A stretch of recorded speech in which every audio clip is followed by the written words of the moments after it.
Amigos, y el tribunal que descargó al ex administrador de la lotería y también al de la onza conocerá el caso Antipulpo.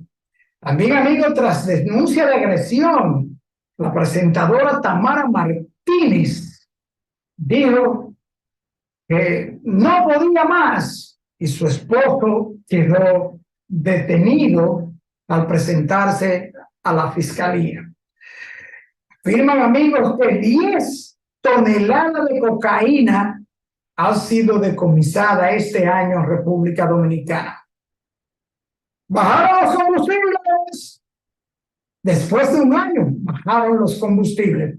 Amigos, esto es Consulta Participativa, tu espacio, tu voz.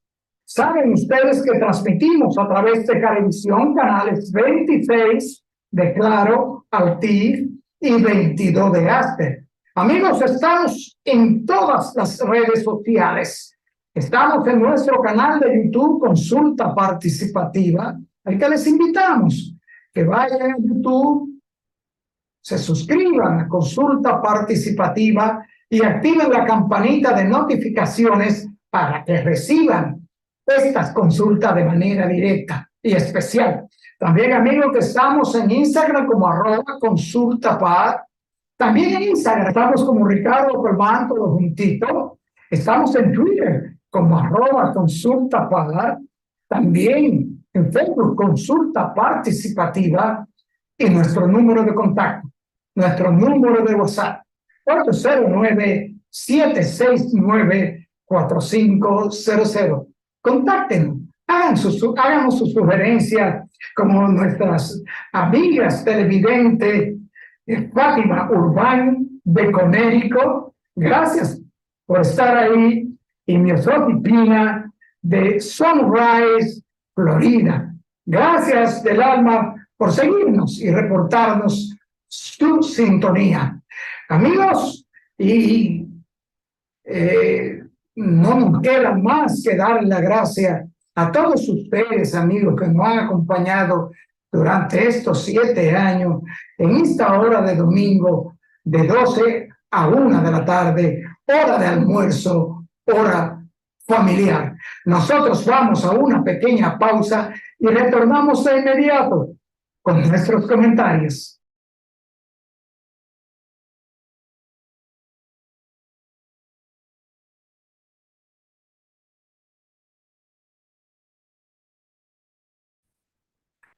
Amigos, y el segundo tribunal colegiado del Distrito Nacional fijó para el próximo 20 de junio el comienzo del juicio de fondo contra los implicados en el caso Antipulpo.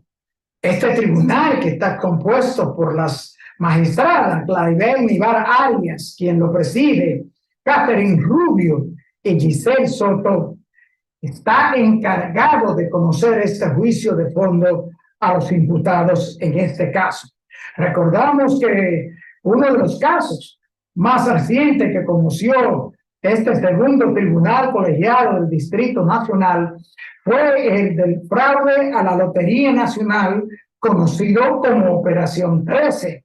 Esto ocurrió el pasado 6 de marzo, cuando la magistrada emitieron sentencia y declararon no culpable al exadministrador de la Lotería Nacional, Luis Maisichel Vicente, y condenó a otros 8 imputados en el caso.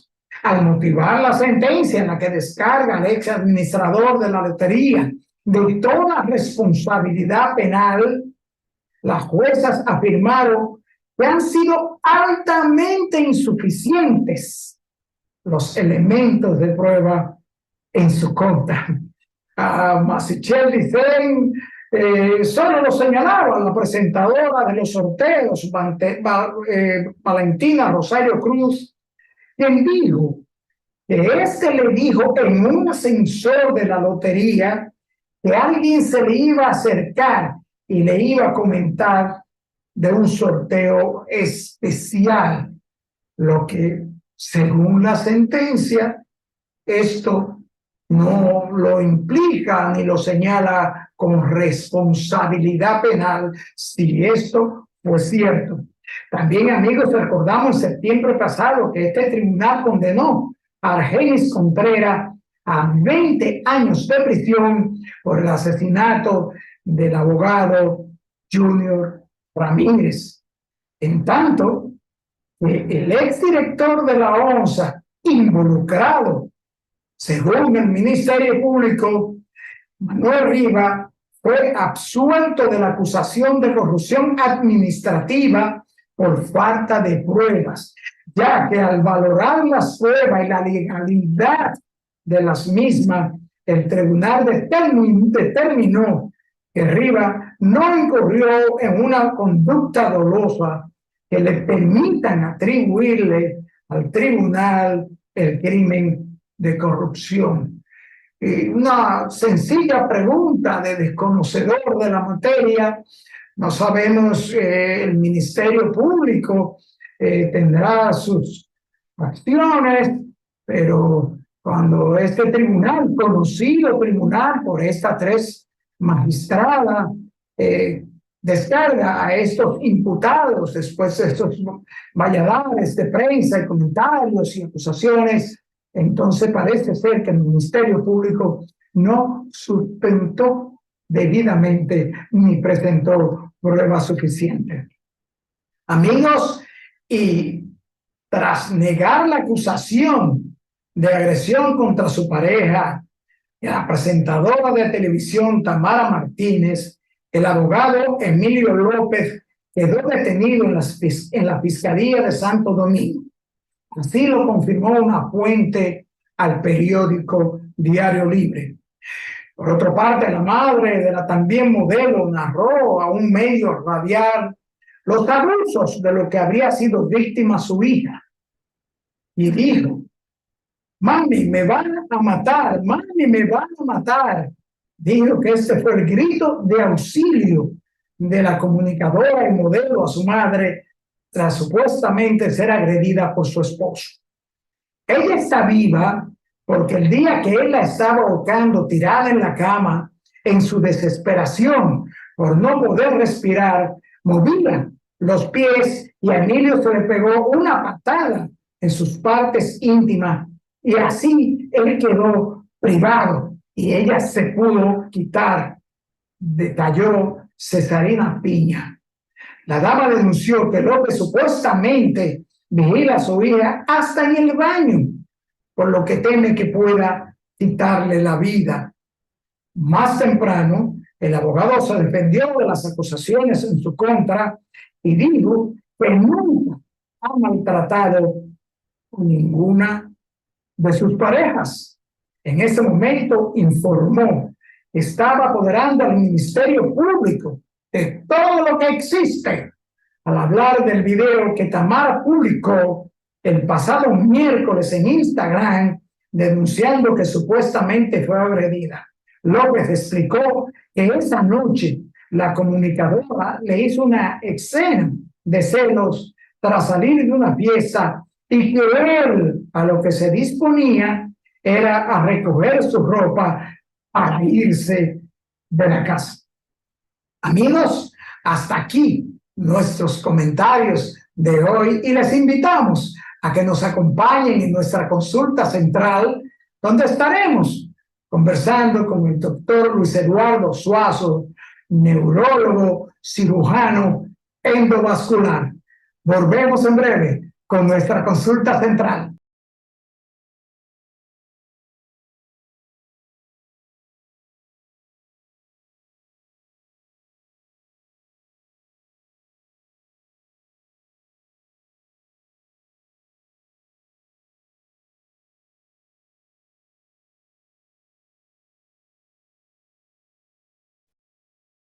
Bien, amigos televidentes, nos acompaña hoy en esta consulta el doctor Luis Eduardo Suazo, neurólogo, cirujano endovascular, uno de los médicos fundadores de Consulta Participativa, a quien le agradecemos que en este mes aniversario esté nuevamente con nosotros 7 años después. Bienvenido a su casa, doctor Consulta Participativa. Saludos, buenas tardes. Muchísimas gracias por la invitación. Permítame felicitarle por este 7º aniversario de usted, de su tan seguido, admirado y educativo programa. Felicidades por todo lo que nos ha educado tanto a la comunidad dominicana, a la comunidad médica dominicana, que verdaderamente disfrutamos de ese espacio y de la oportunidad de aprender con colegas, con pacientes, con amigos cada día. Muchísimas gracias por el espacio y por esta oportunidad que nos da.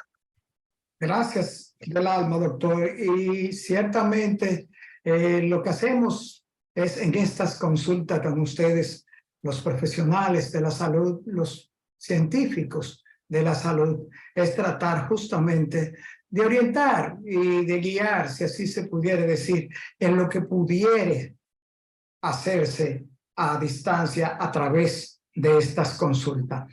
Doctor, pero vamos a arrancar de una vez porque tenemos un tema que es un tema muy cuestionado, la gente quiere saber el tema del manejo hiperagudo del accidente cerebrovascular isquémico.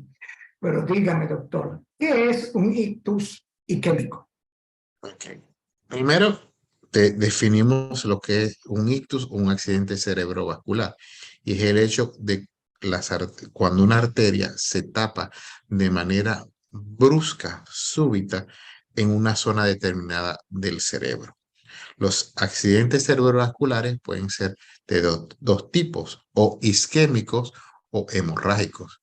Los isquémicos son aquellos en los cuales la arteria es ocluida, ya sea por la emisión de un coágulo habitualmente que migra desde el corazón o desde la carótida y se impacta al cerebro, o porque los procesos de aterosclerosis van tapándolo de manera gradual progresiva. En cambio, los accidentes cerebrovasculares de tipo hemorrágico son aquellos en los cuales la arteria se rompe por una determinada situación, ya sea porque la presión en su interior es extremadamente alta o porque sí existe una debilidad en la pared de la arteria.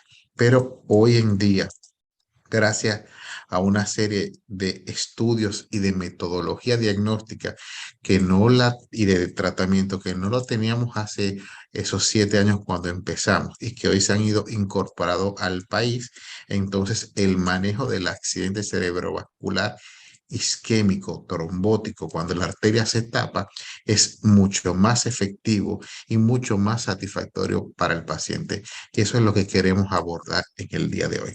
Traerles, como siempre, novedades al pueblo dominicano que le permitan educar, edificar para tener una mejor calidad de vida. Doctor, según tenemos entendido, hay diferentes tipos de ictus isquémicos, de accidentes cerebrovasculares isquémicos. Eso es correcto. En algunos momentos, eso depende primero de, como hemos dicho, de la causa que lo haya provocado.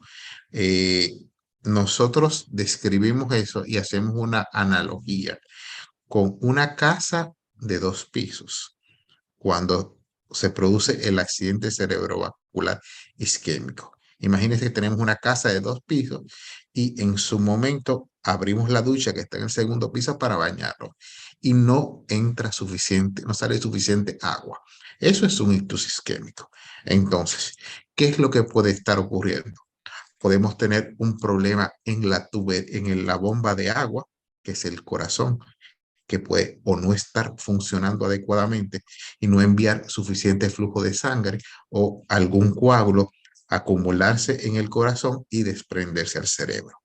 Puede ocurrir que las tuberías que van desde el primer al segundo piso tengan algún tipo de obstrucción, que son, en este caso, las arterias carótidas o las arterias vertebrales, las cuales se puede depositar placas de colesterol o ateromatosis. Puede haber que alguno de los agujeritos de la ducha se haya tapado, que es lo que se llama comúnmente la enfermedad de pequeños vasos, o puede ser que las condiciones del agua estén muy espesas, muy turbias, tengamos lo que se llama hoy en día un agua con alto nivel de dureza por la cantidad de minerales que tiene, que es lo que lo da el azúcar, el colesterol, los triglicéridos que hacen que el agua o la sangre sea más espesa, haga favorecer las trombosis y por eso, ese tipo de cuadro.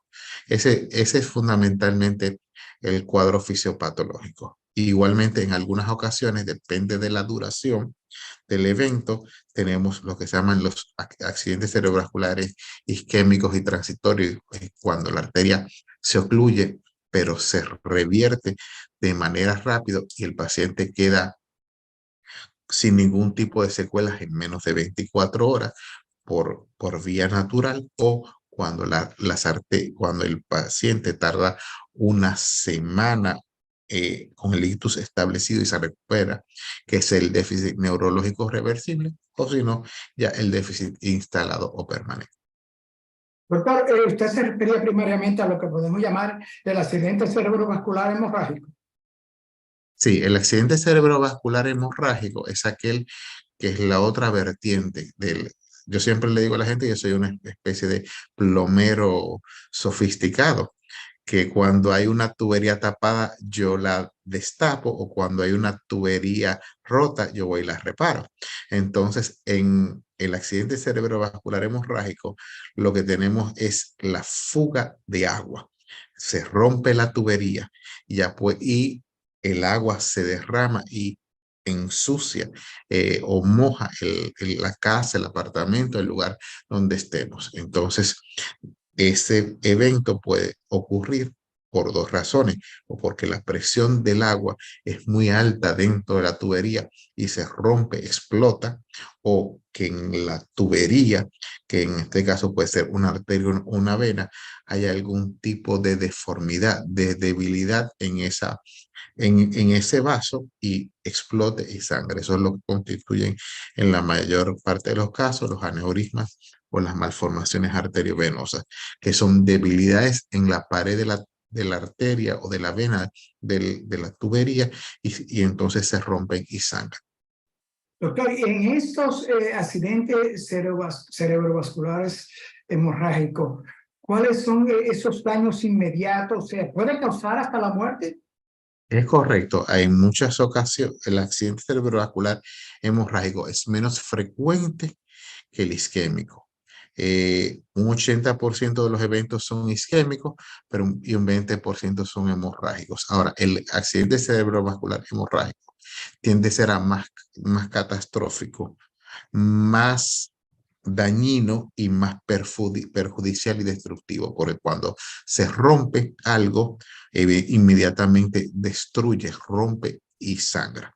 Entonces son habitualmente los pacientes que por la presión alta y descontrolada quedan con una debilidad en un brazo o una pierna, o le da un evento hemorrágico que tienen un dolor de cabeza súbito, caen inconscientes, se desmayan o mueren, o pueden tener como debut una convulsión y quedar como secuela una pérdida de fuerza en un brazo o en una pierna determinada. Doctor, a propósito de eso que usted nos informa, usted señala, ¿cuáles son los síntomas que se presentan cuando se produce un ictus? Porque según tenemos entendido, por desconocimiento, muchas veces se presenta el accidente cerebrovascular, y por no prestar atención a ciertos síntomas, a cierto estado anímico o de movimiento, se llega tarde o de una manera que cuando se va a atención médica de emergencia, por así llamarle, a veces es tarde en cuanto al tratamiento aplicarse. ¿Cuáles son estos síntomas, doctor, que deben llamar la atención de inmediato a una persona o a quien esté cerca de esa persona en relación con un ictus? Bueno, brillante su pregunta porque esa es una de las claves cuando ocurre este proceso. Hay que recordar cuando está ocurriendo un ACV que el tiempo es cerebro. Los norteamericanos, en forma de, de simplificar la cosa, crearon una mnemotecnia, una palabrita muy corta, una especie de acróstico para hacerlo más rápido y sencillo. Y es lo que se llama el Be Fast. B larga de balance, E de ojo hay, F de cara, A de brazo, S speech, lenguaje y T de tiempo. Entonces, problemas en alteraciones en el equilibrio o, o en la coordinación motora, dificultad o desviación de los ojos para un lado indeterminado,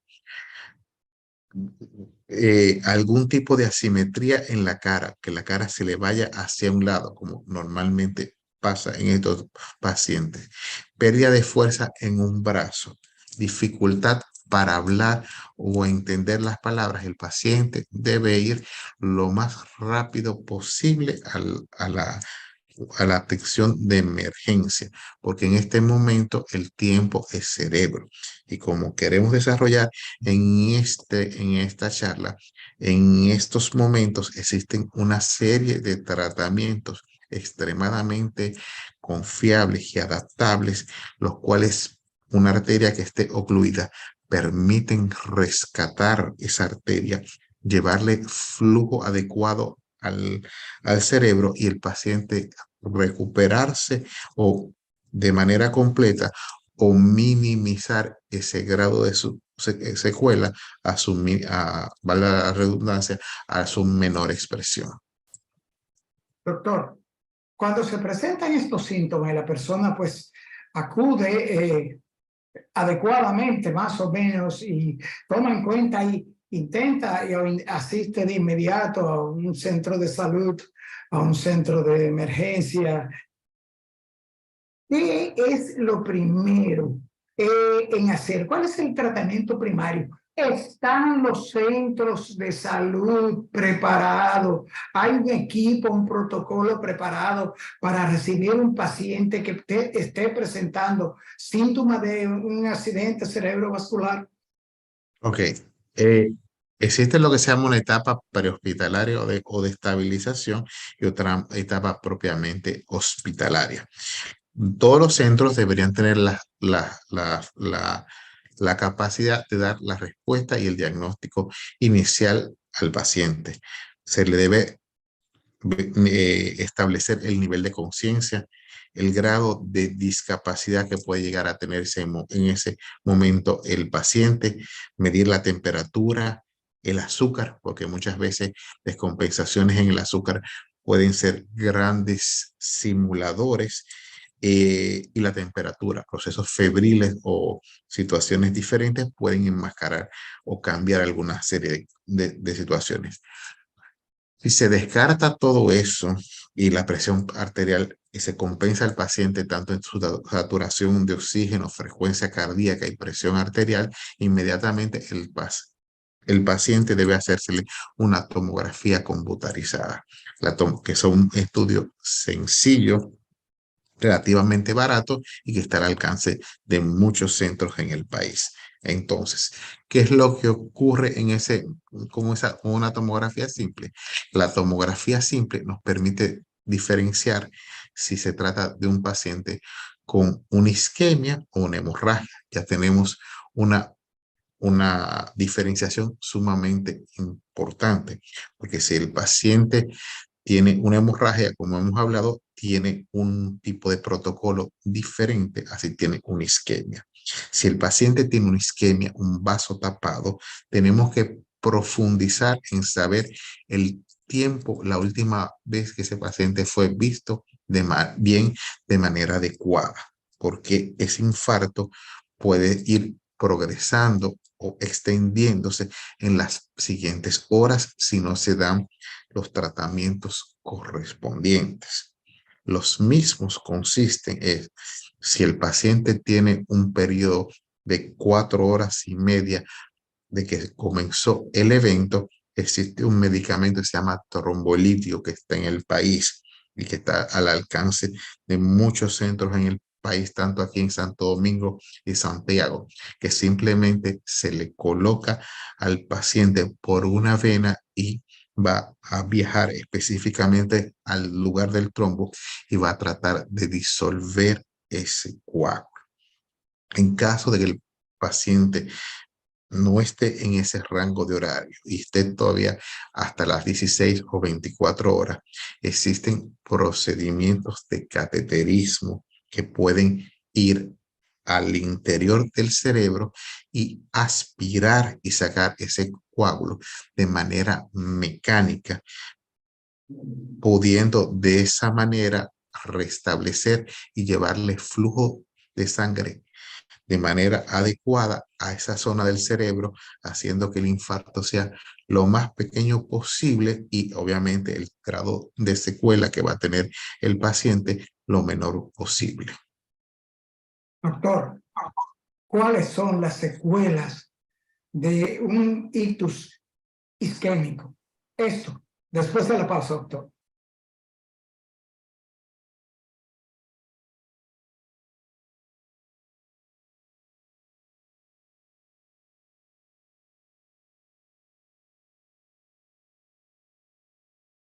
Doctor, ¿cuáles son las secuelas del ictus isquémico y qué hacer?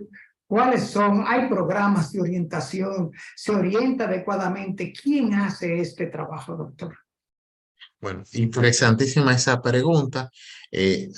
Cabe recalcar que la secuela que vamos a tener depende del área afectada del cerebro, porque el cerebro no funciona como un todo, sino que tiene zonas extremadamente especializadas. Por ejemplo, en la parte de atrás, en el lóbulo occipital, tenemos el área de la visión, que es lo que ve. El ojo capta las imágenes, pero el que procesa las imágenes y finalmente ve es el cerebro. Hay un área en la mitad de la cabeza, que es en el lóbulo frontal, que se encarga de los movimientos.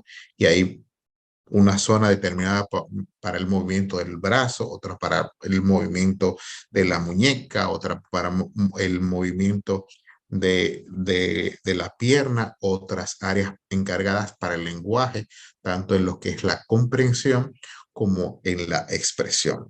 Entonces, dependiendo del área afectada, serán las secuelas. Hay pacientes que con ACV pueden quedar con una ceguera total o parcial de su vista. Hay algunos que pueden quedar con dificultad para hablar o para entender o para leer, que eso obviamente en una persona en el siglo XXI es totalmente discapacitante. Algunos pueden tener una dificultad para mover el brazo, la pierna o el cuerpo completo. También se puede afectar la garganta, porque como hay músculos en la garganta, muchas veces el paciente al perder la fuerza o la movilidad de un lado del cuerpo, pierde también la capacidad de tragar. Y entonces muchas veces la alimentación de estos pacientes no es adecuada y las mismas secreciones que tenemos en la boca pueden irse a los pulmones y desarrollar neumonías a repetición que pueden obviamente complicar seriamente al paciente. Entonces, la batería de secuelas e inclusive la muerte. Recordar que el accidente cerebrovascular es la segunda causa de muerte en el país, en la República Dominicana, en los países de vía en desarrollo, y que los países desarrollados, con eso que estamos abordando hoy, con el manejo agudo, con el tema de educación, han conseguido en la última década bajar la mortalidad de la ACV del segundo lugar al quinto lugar. Eso es lo que se está viendo en Estados Unidos y en Europa.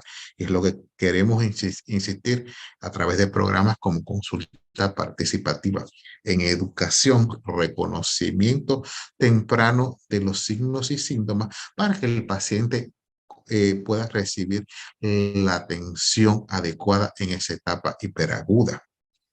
Entonces, a raíz de esa situación, hemos tenido recientemente un trabajo del capítulo de la Sociedad Dominicana de Neurología y Neurocirugía, en organización con la Organización Mundial de Lucha contra el Stroke, la Sociedad Norteamericana de Neurointervencionismo, una reunión con diferentes actores del sistema de salud, Ministerio de Salud Pública, Sistema 911, Servicio Nacional de Salud, donde se le ha educado tanto médicos dominicanos como médicos dominicanos que ejercen afuera de la diáspora en Estados Unidos, tanto en Memphis como en Nueva Jersey, trayendo educación fresca al personal paramédico de ambulancia y a los diferentes médicos de las áreas de emergencia de cómo abordar el paciente con el ACV en el periodo agudo, porque recordar que esas primeras horas son vitales para el cerebro de ese paciente. Y el hecho de una, como estaba usted hablando, de una secuela o no, o de una discapacidad o no, depende de qué tan rápido y tan efectivo podamos ser en esas primeras horas en que el paciente está recibiendo, sufriendo el evento, perdón. Sí, doctor, y qué bueno, doctor, que usted le dice esto a nuestros amigos de consulta participativa. Esto porque también hay información de que la muerte y daños o discapacidad permanente ocasionada por un accidente cerebrovascular, mucho tiene que ver la no atención médica a tiempo, la dilación en poner en manos del profesional de la salud al paciente que presenta esta sintomatología, ¿cierto, doctor?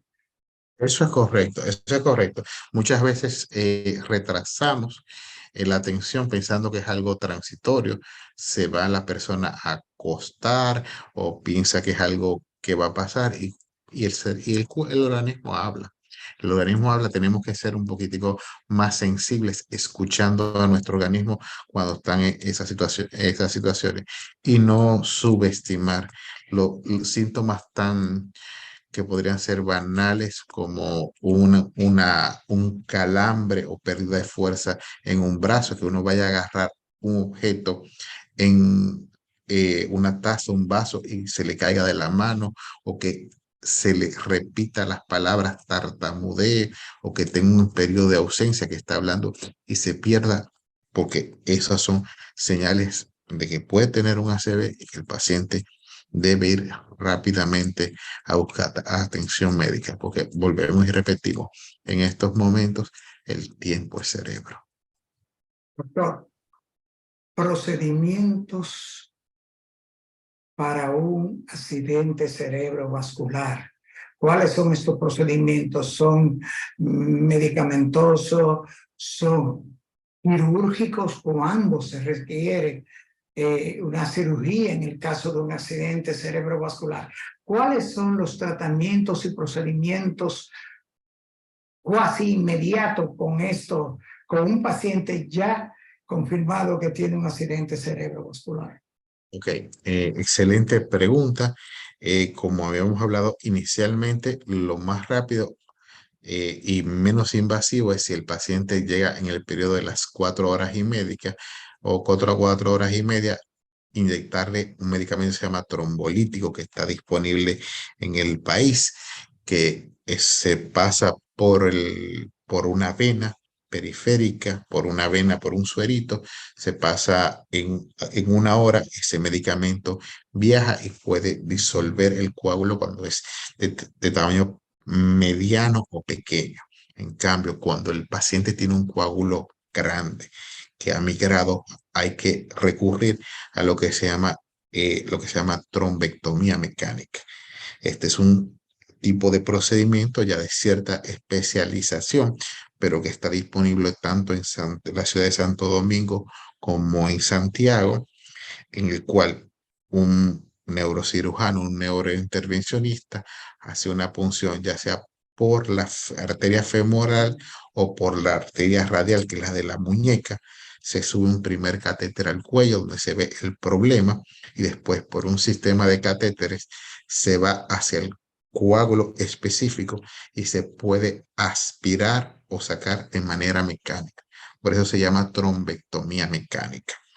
Y la tasa de éxito de estos procedimientos es prácticamente a nivel mundial de un 80 a un 85%. Es lo que ha cambiado el paradigma en el manejo del ACV y tiene la ventaja de que se actúa específicamente sobre esa arteria y en casos seleccionados puede realizarse hasta 16 y 24 horas después de iniciado el evento.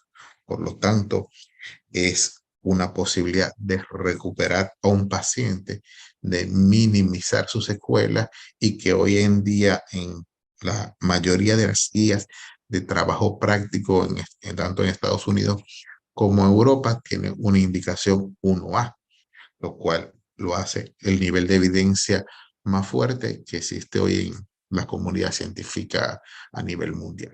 Así es que son cuestiones que son extremadamente promisorias, pero como usted estaba diciendo, los registros que tenemos es que no estamos haciendo la suficiente cantidad de procedimientos de acuerdo a la población que tenemos.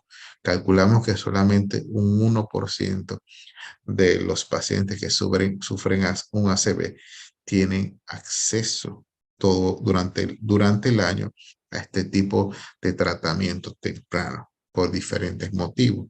Uno de ellos fundamentalmente es el desconocimiento o no reconocimiento a tiempo de los signos tempranos que tiene el paciente, ya sea por los familiares o por el personal médico que los recibe, y otra parte es el no poder referir el paciente a los centros que se puedan hacer este tipo de intervenciones que habitualmente acortan mucho el tiempo otra cosa que acorta mucho el tiempo de hospitalización del paciente. Pues estos pacientes habitualmente están 2, 3, 5 días hospitalizados si el procedimiento es satisfactorio comparado a hospitalizaciones de 15 y 20 días que sufre el paciente cuando es dejado a su evolución natural.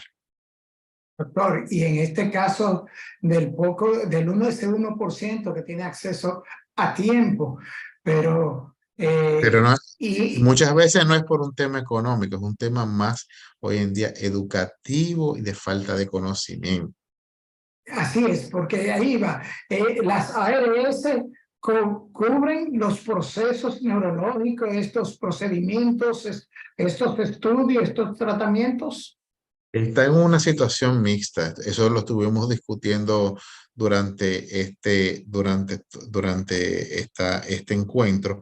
Se están haciendo esfuerzos para que haya una cobertura universal, para que no, somos parte de digamos, de una iniciativa que se llama MT 2020 Plus, que se llama Mechanical Trombectomía 2020, que se inició en el año 2020, que es una idea de cómo democratizar el acceso o la atención del paciente con el ACV. Lo que se trata de esta manera es que subir los estándares de atención de los diferentes centros de salud para que a través de educación, y hablo de educación, personal médico, paramédico, personal de enfermería, camilleros, choferes, seguridad en los hospitales, sepan reconocer rápidamente los síntomas, sepan que se trata de una emergencia y que no dilaten a ese paciente. Espera ahí que hay otra gente adelante, sino que se sepa entender que es una verdadera emergencia que tiene su cerebro, ese paciente muriendo, una zona de su cerebro muriéndose infartado y que se le den las atenciones correspondientes. Así que se están haciendo esfuerzos tanto nacionales y con gran apoyo internacional para, como llamamos, democratizar la atención y el cuidado del paciente con el ACV. Doctor, uno de nuestros asiduos en consulta participativa, al anunciar que usted vendría, me encomendó. Él es un paciente de un accidente cerebrovascular que le dijeron que fue algo sencillo. Pero él está experimentando, después de eso, ha experimentado problemas en su libido sexual y en su potencia sexual. Y él me dijo, pregúntamele al doctor, porque muchos me han dicho que eso no tiene nada que ver. ¿Tiene que ver una afección cerebral con esto? No necesariamente, no necesariamente. Habitualmente se debe a problemas locales.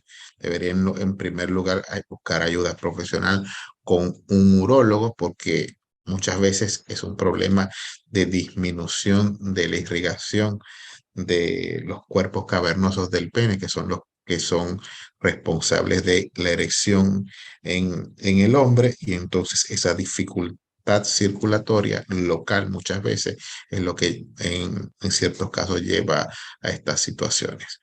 Obviamente, un paciente que si no tuvo secuela, el paciente habitualmente queda con una incertidumbre. Y eso lo vemos mucho en los pacientes, una depresión post-ACV. Entonces, porque el paciente sintió lo que le pasó. Se ve hoy en día y tiene la incertidumbre de si le puede volver a pasar o las consecuencias como que puedan llegar a pasar eso. Entonces, esa incertidumbre, esa depresión, también obviamente en el momento de intimidad le pasa factura a ese paciente. Entonces, debe ser un manejo un poquitico mancomunado, tanto con un apoyo emocional como un apoyo urológico correspondiente. Doctor, brevemente, porque ya producción me está haciendo señas. Hay un paciente eh, neurológico y ha sido también de consulta participativa que fue intervenido con el bisturí de rayos gamma o con el gamma knife. Es el gamma knife, el bisturí de rayos gamma, la panacea, lo mejor para tratar cirugías e intervenciones cerebrales. Mire, es sumamente útil, pero como toda herramienta, debe ser utilizada con la prudencia que amerita la situación. Muchas veces es un complemento. En algunas ocasiones, el Gamma Knife sirve para muchas lesiones, meningiomas, adenomas de hipófisis, malformaciones arteriovenosas, neuralgia del trigémino, una serie de enfermedades y patologías muy diversas. Para los que nos están siguiendo por primera vez, recordar que el Gamma Knife es una fuente de radiaciones que concentra las radiaciones en un punto específico. Eso acumula energía y produce un efecto determinado. Lo que pasa es que si la lesión es demasiado grande, esa energía se esparce y no tiene los mismos efectos o puede provocar reacciones inflamatorias en el cerebro. Así es que, como todo en la vida, es un elemento más de nuestro armamentario que tiene sus indicaciones y sus usos. Si quiere, nos podemos juntar en una próxima ocasión para hablar sobre las bondades y los beneficios y las indicaciones de la radiocirugía con Gamma Knife. Pero no sustituye la cirugía, no sustituye otro tipo de procedimientos, más bien los complementa. Doctor, finalmente, ¿cuán riesgoso con respecto de la vida, con respecto a la muerte, son las intervenciones quirúrgicas cerebrales? Y dígale, doctor, a los amigos de consulta participativa, que casi todo el mundo sabe en este país, ¿dónde está el doctor Luis Eduardo Suazo? Bueno, muchas gracias. Como todo, yo siempre le digo a todo el mundo, el 100% de seguridad o de éxito es la perfección. Eso solamente lo maneja Papá Dios. De ahí los seres humanos siempre tenemos un factor de error, de equivocación o de no suceso y que muchas puede depender a veces de la enfermedad, de las condiciones del paciente o del medio. Entonces, las neurocirugías son entre las cirugías más complejas que existen hoy en día, pero sí les podemos dar garantía y fe de que los profesionales en la República Dominicana tenemos un excelente grupo humano, la Sociedad Dominicana de Neurología y Neurocirugía, que se mantiene constantemente actualizado y que busca cada día hacer lo mejor para cada uno de sus pacientes que les toca atender.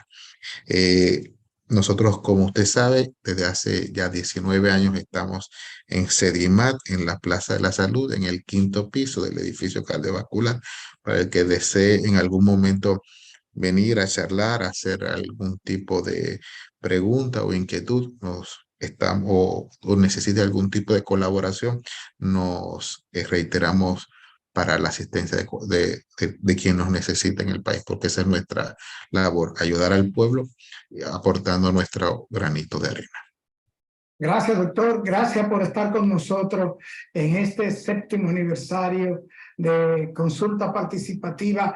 Y eso, doctor, le tomamos la palabra para que hablemos en extenso, orientemos y le digamos a la gente en extenso sobre este bisturí de rayos gamma o el Gamma Knife, que también mucha gente solamente lo asocia bien, que usted dijera que son muchas las patologías y los procedimientos quirúrgicos que se hacen con porque mucha gente solamente lo tiene asociado al asunto neurocerebral. Doctor, gracias del alma por dedicarnos este tiempo en esta celebración de consulta participativa. Gracias por sus 7 años. Muchas felicidades. Las próximas veces vendremos con las velitas y con los regalos para la celebración y el confeti y las cornetas. Así es, doctor, y vamos a buscar una producción para esto. Y están escuchando aquí. Bien, doctor, gracias, Gracias a usted. Bye.